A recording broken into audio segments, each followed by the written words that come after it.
dark truth behind the Nephilim. Let's check it out. Welcome to the program today. Mono Gonzalez here in studio with our good friend L.A. Marzulli, and we're going to be talking about the entire foundation of why the Nephilim are important and how it is going to impact our last days generation. Just transition right into it. L.A., welcome. Great to be here, Mondo. Thank you. And what we're going to discuss today is we maybe talk about this, the discussion. I mean, the discussion of the Nephilim goes back a long time, but it really started getting really major traction, I would say about 2015, and the prophecy world started waking up to the whole idea and the importance of the Nephilim. And so talk about the Nephilim Mounds Conference, just right out of the gate, because that's one of the things that we're going to be discussing at all the presentations that happened there and how they're still relevant. Well, the Nephilim Mounds Conference really was the first time in a couple of thousand years, think about this, that a group of Christian men went to Ohio, where all these ancient megalithic sites are, these mounds, and had a completely different viewpoint, by which we look at all these mounds and we're saying, no, wait a second, this is something else. Nephilim architecture, fallen angel technology. And Gary Stearman kicked it off with Genesis 3:15. We all knew Genesis 6, but I had never heard the Genesis 3:15 prequel to Genesis 6. Your seed, talking of a dragon, will be at war at enmity with the seed of the woman. That's the entire Bible. It's a seed war. Why would Jesus warn us, and this is, 2,000 years ago, be like the days of Noah when I return? Everybody who listens to that and hears that in the first century, they all know exactly what the days of Noah are. Why? Josephus tells us that the bones of the Nephilim were openly on display in Jerusalem. They had countenance so unlike any men. I mean, they were huge. They were giants, David and Goliath. The first century Jews who were there listening to Jesus, they don't know exactly what he's talking about. So what happened to all the bones? What did they do with all of those finds? Stuff that they can't even, deny. Well, they do, but they can't really deny. I mean, there's so many numerous newspaper clippings. Now, I've heard the theories about they were all lies and jokes and stuff, and people are trying to put in some of the most outlandish tales that they could get printed. I guess that was a thing back then, but I just don't buy all of it. I believe in a lot of those old articles. As a matter of fact, there was a very short-lived show on giants about 10 years ago, and I remember this guy took those articles seriously. And he would actually go back to the sites of where these things were discovered and just kind of poke around, see what else, see if there was anything left behind. Well, one of those times, it actually paid off for him. I wish I remembered the name of the series, but it was about giants. All right, well, the guy found a molar, okay, an actual tooth the size of a fist. It was still there at the site of bones that disappeared because they apparently had found a whole skeleton. Now, he had it tested, and it was supposedly part human. It wasn't of an animal. Shortly after that episode aired, the show was canceled. Found that interesting. The whole idea of the Sethite theory hasn't even been invented yet. It's like, that doesn't happen for a couple hundred years later, which completely turns the whole thing on its head, and it's lost really for thousands of years.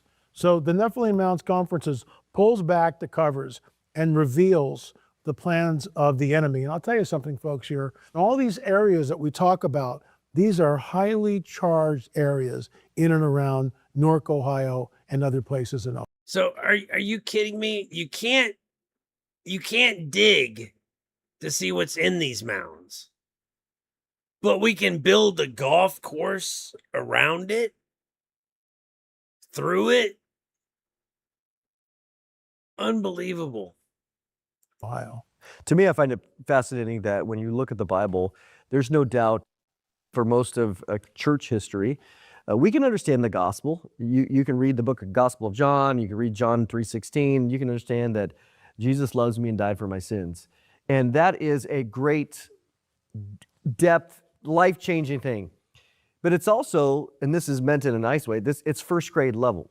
And, and that's good. The gospel is meant to be approached by anybody, children included. But if you want to go deeper and you want to understand the three-dimensional aspect of the Bible, this is why you go back to Genesis 3:15, and then you go into Genesis 6, and you go into Genesis 14, and you see all of these other histories of why God sent Joshua in to go after the Anakim and the Nephilim. We see that in Numbers 13. I just encourage you, after the show is over, read Deuteronomy 2 and 3, and you can see the history of the other tribes of these giant, large stature people that God had killed in ancient times. And so the story is in the Bible, right there in the first 5 books as a foundation. And there are those, as you know, that might say, why are you guys talking about this? Well, we're talking about it because it's in the Bible and it's foundational. So talk about the overarching theme of the conference and all the different speakers of what we had there. It's just phenomenal. I would say that the whole thrust of the conference was to show the validity of the Nephilim, that they were here, that there was a migration from Israel. You taught me this actually, the column, the stele. We are those who fled from the face of Joshua the robber, the son of Nun. What's that doing on the shores of Africa? Why would Procopius write that, right, and record it? Because there was this westward migration from Israel. They were fleeing for their lives. And I've done some of this. I have traced them from Gozo to Malta, to Sardinia, to Sicily, and then islands like Majorca, into Spain, into Portugal, into France, into the UK, and finally over here. Yeah, I know there was an episode of it was just some Discovery Channel show back in the early 2000s. And it was a mystery I'd never heard of before, but it definitely screamed of either, the Nephilim after the flood or even a pre-flood civilization. But somewhere, I think around, it was Michigan and Canada, somewhere around between that area, there's they found evidence of a copper mine. I mean, tons and tons of copper that had previously been mined from this place. And it didn't add up because I guess they were looking at how old supposedly the mine was, and it predates the Bronze Age and all this. So basically, once again, the people that write our history books are we have no idea. Yeah, because they don't want to add God into the whole thing.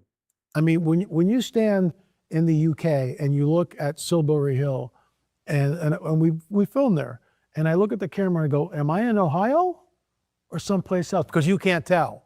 You don't know. It looks exactly like the mounds that we see. So the overarching theme is to really nail down that the Nephilim were here. They were here in the Americas. There was this migration of them. They're the ones that built all these megalithic structures which are found globally. And part of what we warn about, why would Jesus point us to the days of Noah? Everybody 2,000 years ago, remember, there's no, I always have trouble saying, why specifically there is no then? Sethite theory then, which completely contradicts the biblical narrative. The sons of God are not the godly line of Seth, and the human women are not the hoochie mamas of Cain. That's not what it says. No. So the fallen angels come down and they do the unthinkable. Why? If they can pollute the genome, if they can corrupt the genome, Doug Hamp's book, Corrupting the Image, then Messiah won't be born. Checkmate, I win, but that's not what happens. But the flood, there's the tampering, there's genetic stuff going on. Why would Jesus warn us that when his return, it'll be like the days of Noah? Folks, we are here. We are absolutely in the days of Noah. It's screaming at us with the genetic manipulation. So the overarching theme, to circle back, is really to pull back the covers of the seed war and the reality that the Nephilim were on the earth in those days and also afterwards. after that. Absolutely. I mean, LA wrote a book not too long ago called Countermove, and I had the opportunity to share a chapter in that talking about how did they return, how did the Nephilim return after the flood, and we discussed all that. But you know, it's very powerful because the story, as we said, doesn't end in Genesis 6. It continues on through the rest of the Torah, and you go into Joshua, you go finally to the time of David. You see Goliath there, one of the remnants that fled in the time of Joshua in the 5 cities of the Philistines.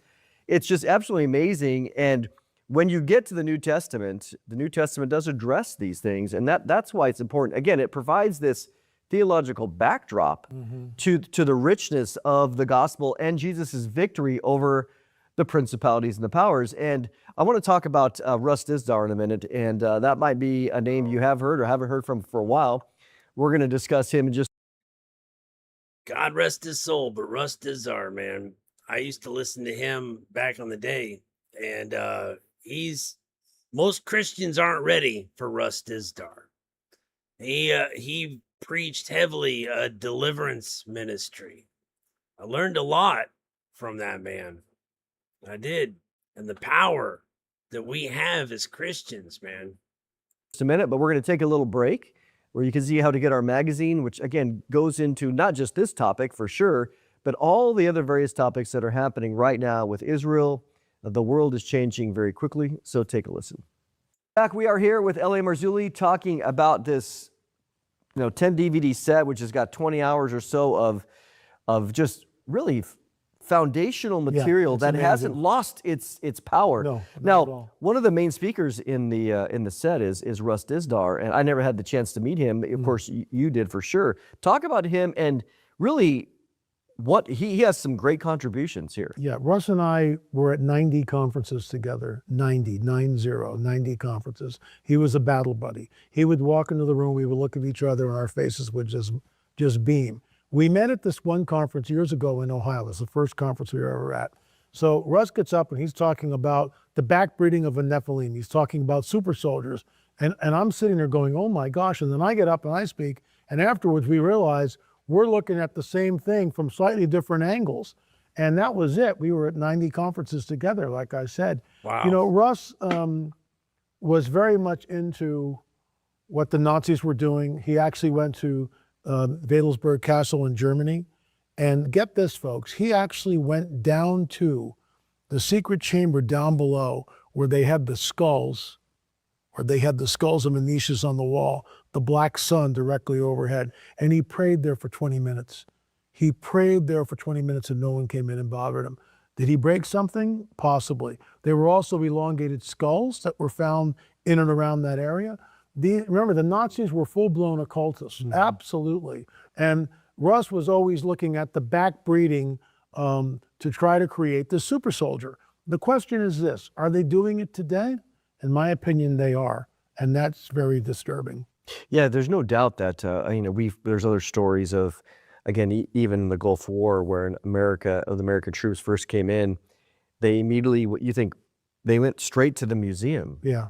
In Baghdad. Right. Why? And the story is that they pulled out Gilgamesh's body because he was allegedly a Nephilim. And it's like, well, why? I mean, why are they? It's more than just speculation. I've found out that it was literally just days after the announcement of this. I think it was like just maybe not even 30 days of the announcement of this body found, that bam, we were at war with Iraq. And nobody knows where this body, nobody's asking where this body is, other than a little email that through a correspondence that happened back in 2018 from Hillary Clinton, believe it or not, inquiring information about the tomb of Gilgamesh and the recovery of the body. Can't make this up, man.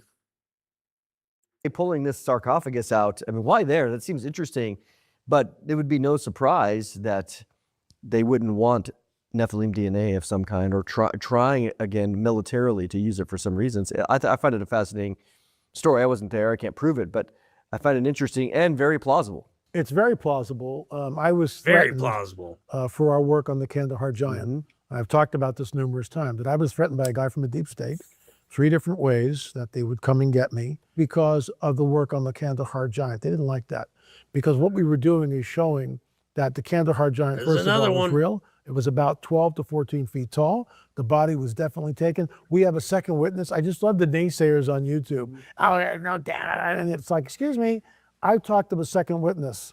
I know. I talked to a shooter numerous times. Shooter's gone dark now.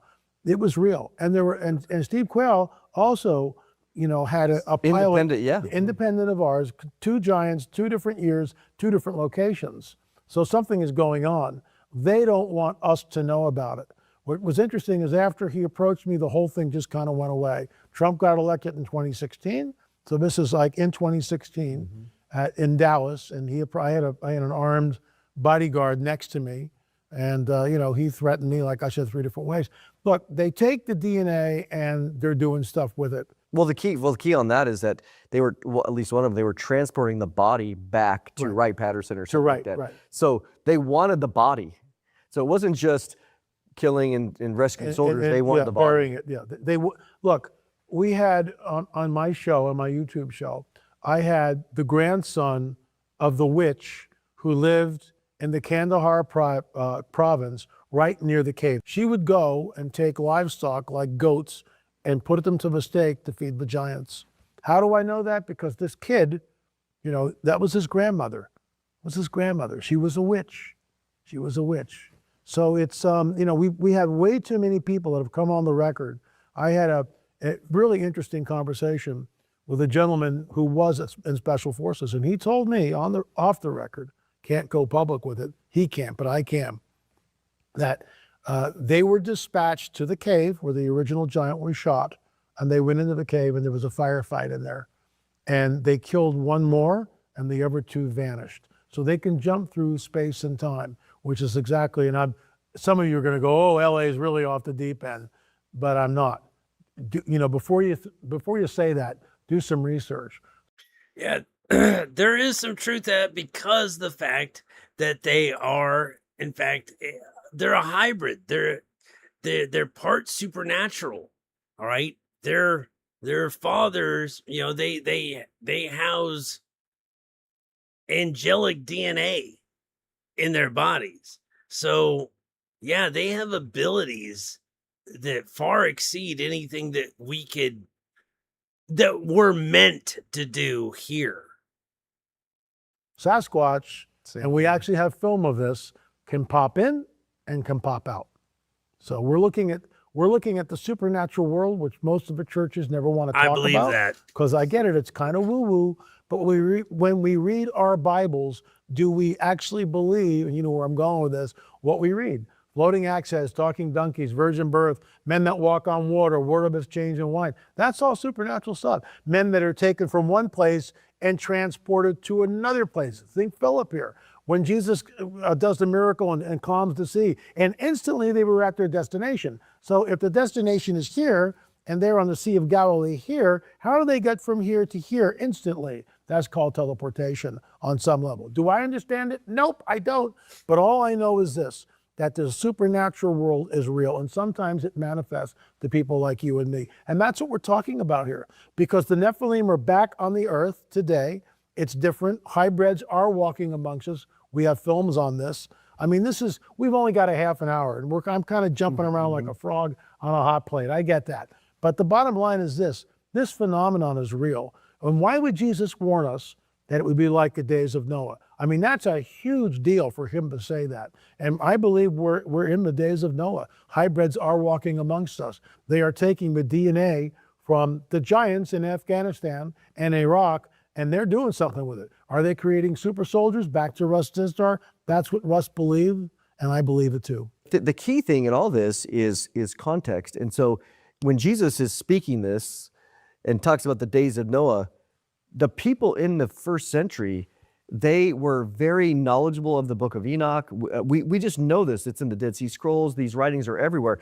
They would immediately thought supernatural, like, oh, I Absolutely. mean, there's no doubt wickedness in the Yep. Bible, Genesis 6:5, the wickedness of the hearts of kids, all the way to their youth, continually wicked. But there's no doubt they would not have left out Genesis 6:1-4 before they got to 5. They knew. They knew exactly what he was talking about. And they knew the traditions that were, again, in Second Temple Judaism, as we see in the Dead Sea Scrolls. And the bones are on display. Yeah, Josephus. We're not making this up. I mean, Josephus writes this in 90 AD, so way after Jesus, and the bones are on display. So you're talking about a full culture, and if we can read it in our very sanitized modern ways, and this is just about being unaware. People, in days of Noah, they simply were unaware, planting, building. Yeah, they were eating and drinking. And that's true. Yeah. There is some of that. But again, the three-dimensional aspect is they would have thought, oh, what? It's going to be like that. So, this particular collection that was put together, tell me how this came about, because obviously, Fritz Zimmerman. Just real quick, man. What bothers me is the fact today, I mean, we are so in the days of Noah that if most people, if they were asked if they wanted to heal themselves of all ailments and maybe give themselves x-ray vision or hawk eyes or some type of extra strength or even let's say longevity, immortality, the promise of that with just a little tweak in your DNA, in the form of this chip or whatever, that just conveniently needs to be put in your right hand or forehead. The sad part about it, man, and I'm telling the truth here, people are going to take it. They're going to want it. They're going to want that. It's literally going to change them. It's literally going to change them, and they're not going to be the same anymore. Not going to be human. Okay, tell us. Fritz Zimmerman wrote a book, and it was Fallen Angels in the Ohio Valley, and the Nephilim Chronicles, Fallen Angels in the Ohio Valley. This is a quick story. So I'm on my way to Ohio, right? I was there as a kid, but I have no idea where I'm going. I'm going to speak at some conference someplace. Fine. About the Nephilim. So Russ gets on the phone and goes, LA, do you know where you're going? I go, yeah, I'm going to Ohio. And he starts laughing. You have to know Russ, when he starts chuckling like that, he's got something up his sleeve. And he goes, are you by the computer? And I go, yeah. And he goes, Google the Nephilim Chronicles, Fallen Angels in the Ohio Valley. And I go, what? And and there it is. It's Fritz Zimmerman's book. Well, I order the book. I get the PDF. I'm reading it on the plane because I have 5 hours to get to Ohio on the plane flight. So I'm reading this thing. I'm going, you've got to be kidding me. And my driver is taking me to the conference, and I'm going, hey, do you know where these Newark earthworks are? And he goes, yeah, we're going to go buy them right here. We've been going back and forth. I go, what? And sure enough, we go by it. There's a big sign to Newark. I go, look, I've got free time tomorrow. Can you drop me off here? So now it's Sunday afternoon. It's like 3 o'clock in the afternoon. He drops me off. There's not a soul there. There's no one in the parking lot. Yeah, it's like a golf course or something, right? It's nobody there. In the parking lot, I'm walking up this 4-foot asphalt pathway, looking to my left. I know it's the Great Circle Mound from Fritz's book. And I get up to the top and I make a left turn. I look at the gateway and I walk to the gate. Even now I'm feeling it. I walk to the gateway and I pause there. And I'm I'm like this, looking around. Something supernatural is happening to me. And I realize, and I'm not making this up, I am looking at the rest of my life. I am looking at the rest of my life. And folks, that's what we've done. We're on the trail of a Nephilim. All because of Fritz Zimmerman, that book. And Fritz, he's been to 700 mound sites. He is the go-to guy. And so Fritz, just an incredible speaker, and it was great. I believe I actually have that book on audio through Audible, and I just haven't gotten to read it yet. Now, I may have to go back and actually take a serious ear to it, and I'll let you know how it is. to have him there too. And, I have a debt of gratitude to Fritz because he opened the door for me, and I stand on his shoulders. Yeah, I mean, the material that is in this collection, again, is not gone out of date. And that's one of the reasons why we're talking about it, is because it, again, lays the foundation for all of what the Bible says, that three-dimensional aspect. And if maybe this is something that you are not that familiar with, well, this is the opportunity to get familiar with allowing the Bible to come and be three-dimensional. So we're going to take a little break here where you can see how to get this, again, very foundational collection. Gary's and there's others. And so take a listen.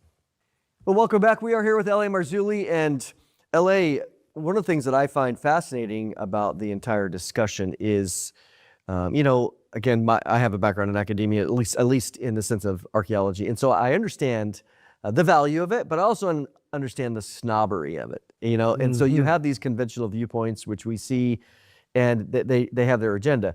But what I find fascinating is one of the speakers is Chief Joseph Riverwind, which you've done a lot with.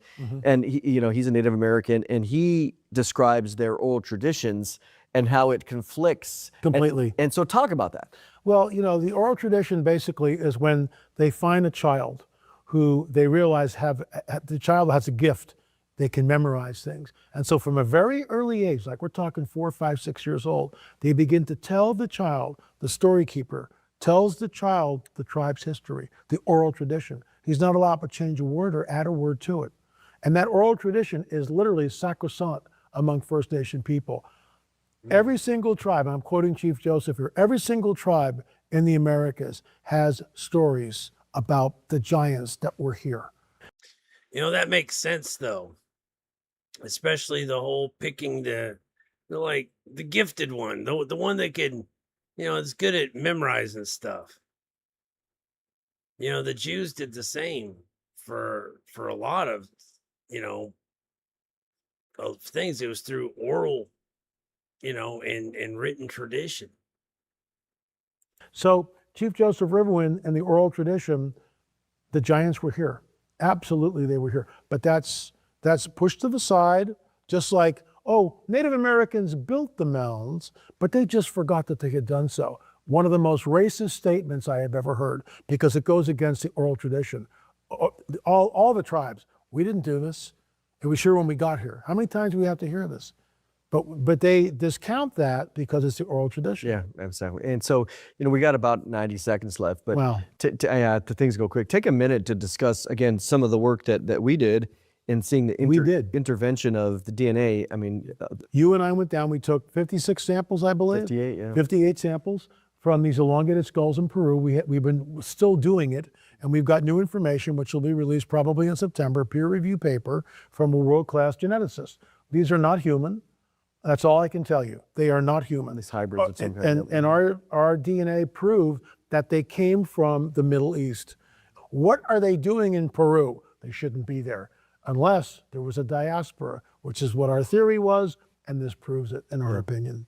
The evidence is leading here. Again, as Ellie said, a lot of the world doesn't want to hear this, and we've seen it. We've seen it in action by even some of the governments, like even the Peruvian government. But L.A., as always, thank you for your time. Great to be here. This is a great topic. It's a biblical topic, and that's one of the reasons why we spend the time discussing it, because at the end of the day, it shows us the power of the Lord Jesus Christ and the gospel, that not only is he defeating his earthly enemies, but he's defeating the ultimate enemy, which is Satan himself, again. And we're going to see the finality of that coming up, this great seed war from Genesis 3:15.